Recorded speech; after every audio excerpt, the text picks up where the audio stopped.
So far, we've learned about LGBTQ plus identities. We've explored our own identities. We've talked about ways to make our classroom more LGBTQ plus inclusive. And now we're going to zoom out a bit and look at how we can be a part of building inclusive schools and larger communities outside of our schools. But first, we want to think about different microaggressions that we might hear at our schools. Whether it's passing in the halls or kids playing on the playground or eating lunch, that is definitely a part of building inclusive schools, is being aware of microaggressions and knowing how to respond to them. Now, in the elementary school world, microaggressions might look a little different than it would for students in middle school or high school, obviously. But regardless of age, microaggressions can come in the form of invasive and inappropriate questions, harmful jokes, or just simple confusion. So you can see on this slide that you could hear either students or even adults, but you could hear students ask invasive questions such as, are you a boy or a girl? What are you? Why do you dress like that? What were you born as? What's your old name / real name? What parts do you have? So all of these are inappropriate and need to be addressed right away. So it's our job to face potentially uncomfortable remarks like that and turn it into a learning opportunity for our students.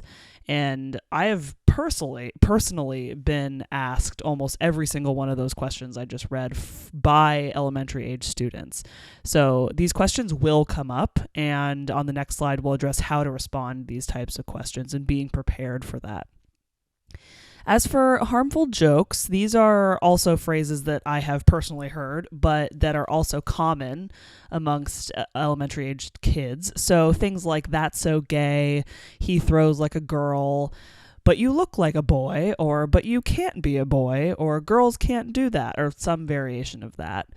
And lastly, there might be moments where your students express confusion, but it can come across as a microaggression. So we'll also go over how to address statements like you can see here, why are you in the girls' bathroom? Which could be hurtful to another student who may or may not be exploring their gender. So in terms of how to respond to microaggressions, on the right of this slide, you can see some steps that you could take in addressing a microaggression. So, for example, if you hear some type of comment, you can interject and pause the conversation and say something like, "Hi, Skylar, I heard you tell Mariah that she looks like a boy. Can I talk to you for a second about what I just heard?" And then from there, you can pull the student aside and talk to them one-on-one about why that student said whatever they said, why they think that might be hurtful to say, and then provide some encouragement and structure on how to adjust their language or things that just don't need to be said, really. Or, even thinking before we speak, some kind of lesson like that.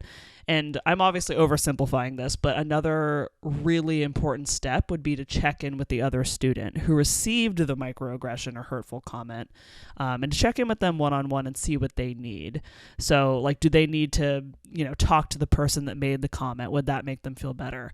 Do they not want to talk? Do they want some alone time? Do they want to just keep playing the game they're playing?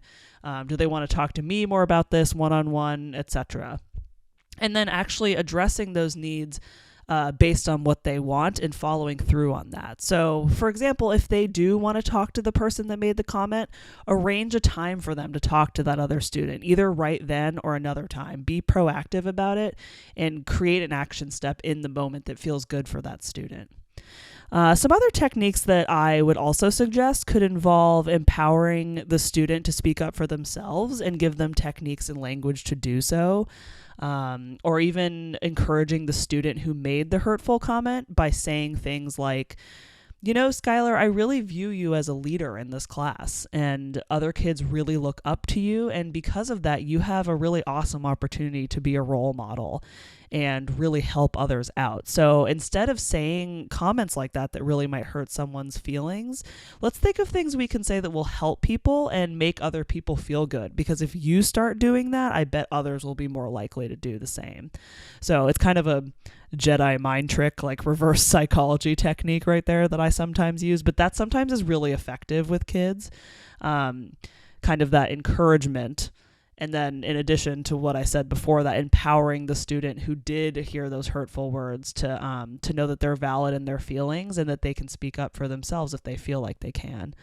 And then another technique that I'd share is empathy. So I've just kind of listed 3 E's, I guess. So empowering, encouraging, and empathy. But so for example, talking to Skylar and trying to induce some form of empathy. So saying something like, it might hurt your feelings if someone said the same thing to you or pointed out something else about you that hurt your feelings. Or even another form of kind of inducing empathy would be, Skylar, that hurt my feelings as your teacher too, to hear you say that to Mariah.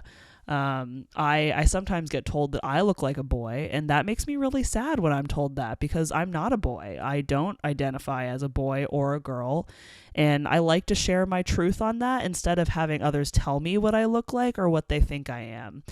And so that's kind of another little Jedi mind trick right there, but it actually can teach them and help induce some empathy in those situations. So, and of course these situations are much more complex because we don't always have the time to have a full conversation like this with a student, or we can't pull them aside one-on-one in the moment.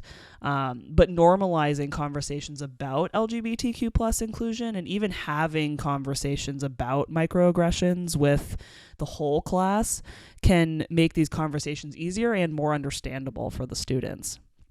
And of course, each conversation and what route you decide to go depends on a lot of different things. So it would depend on the kid's age, for example. The language you might use with a 5-year-old might be very different than language you use with a 10-year-old, let's say. And it also depends on the particular situation and the setting and the time that it came up, who else was around, who else heard it, all that kind of stuff. And also another important factor would be your relationship with the child. So this is also kind of a reminder to us that building authentic relationships with our students as students, but also just as people, is highly important in building that emotional safety and ability and willingness to have these tough conversations and to develop trust in these conversations. We're educators, and we are good at connecting with our students. That's one of the reasons why we're educators. And so building those authentic relationships really helps in these potentially difficult situations. And then on the left of this slide, you can see that we love for you to think about the microaggressions that you hear at your schools, and think about a few moments where you heard some and didn't know how to respond.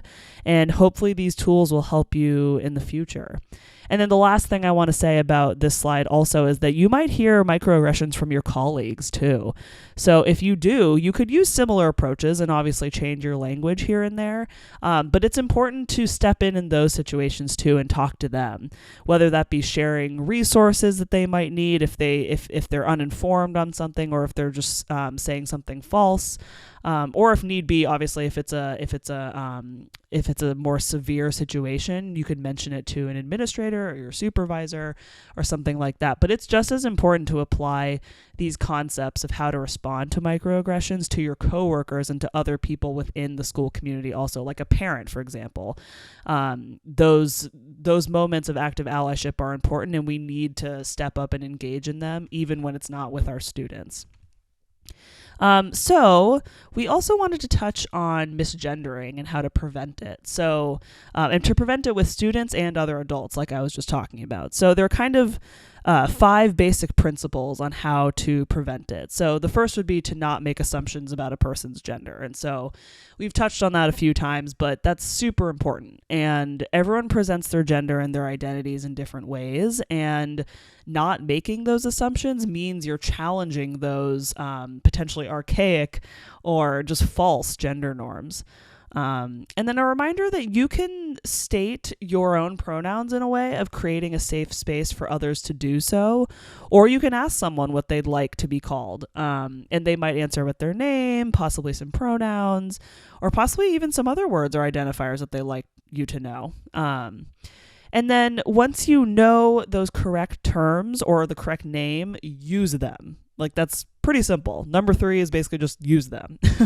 That's how you honor someone else's identity, how you show them respect, how you model that behavior to others. And that's also how you make them feel like they belong and that they're included and seen.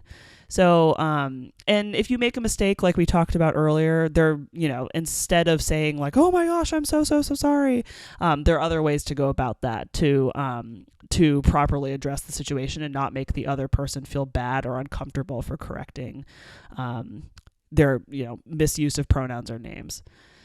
And the number 4 would be avoid gendered language like boys and girls and use students instead, kind of like examples we've talked about earlier. And there are many other situations too, like when you're reading a book, for example, and you don't know one of the characters' pronouns. So you can just use they, them instead of giving Sarah she, her pronouns, for example. This challenges those norms also, and it normalizes using that gender neutral language in everyday conversation, and that will help prevent misgendering too. And lastly, avoid referencing past gender identities. So we want to meet people where they're at.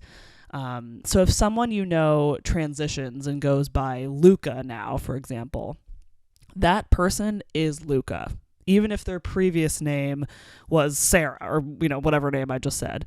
We know them as Luca now, so that's how we should refer to them. And if they identify as a trans male, let's use language like that instead of saying things like, "Oh, when Luca used to be a girl," or something like that. So it's important to acknowledge people where they're at and use those correct terms and pronouns and not refer to past gender identities that they no longer hold. So, and lastly, I just wanted to point it out that 4 out of these 5 points that I just mentioned come down to language. So this shows you why language matters. It is so important in building those inclusive LGBTQ plus inclusive schools or communities or classrooms or really whatever kind of space you're talking about. So on this activity slide, if you are on the actual slide deck, and if you look at the notes section underneath this particular slide, you'll see 5 different scenarios that we'd like you to walk through on your own time. So there are scenarios that cover all kinds of situations where you hear a microaggression or misgendering or harmful language during like a class lesson, for example. So if you could pick one and think about how you'd approach the situation based on what we just learned, that would be great. And extra credit points if you do more than one or if you do all of them, like major points. And it's good practice. It really is. You're practicing it in a safe space. You're practicing it hopefully in a time where you're not doing other work, you're just focusing on this workshop. And so it's a really nice time to kind of formulate some of those answers or that language now when you have a clear head. So these are scenarios that are very common and that can easily come up. So hopefully you can give yourself some time to look at those. And just to give you an example, I'm going to discuss scenario 5 with you really briefly. So that one is quote, young kid starts coming to school presenting as a different gender. Classmates are confused and asking lots of questions, both of you and of the other student. How can you support this student and your class in building a safe environment? So in this particular scenario with an elementary student, and if the parents hadn't come to me first about this directly, for example, then I would first try to get some one-on-one time with the student who is presenting as a different gender than before. I'd ask that student how they're feeling in their body. I would let them know that I'm here if they want to talk more about this and ask how I could support them. And I would also personally, because of my own identities, I would want to share some of my own stories and experiences around my gender to remind them that they're not alone and to, kind of model some vulnerability. And that I go through tough times with it too. I think that's really important. And that's actually one thing that I'm really grateful for, that I can share that with students who might have similar identities as I do or are going through an exploration as well. And then I just try to ask really specific questions, such as like, does the student want me to talk to their parents to bring up the conversation?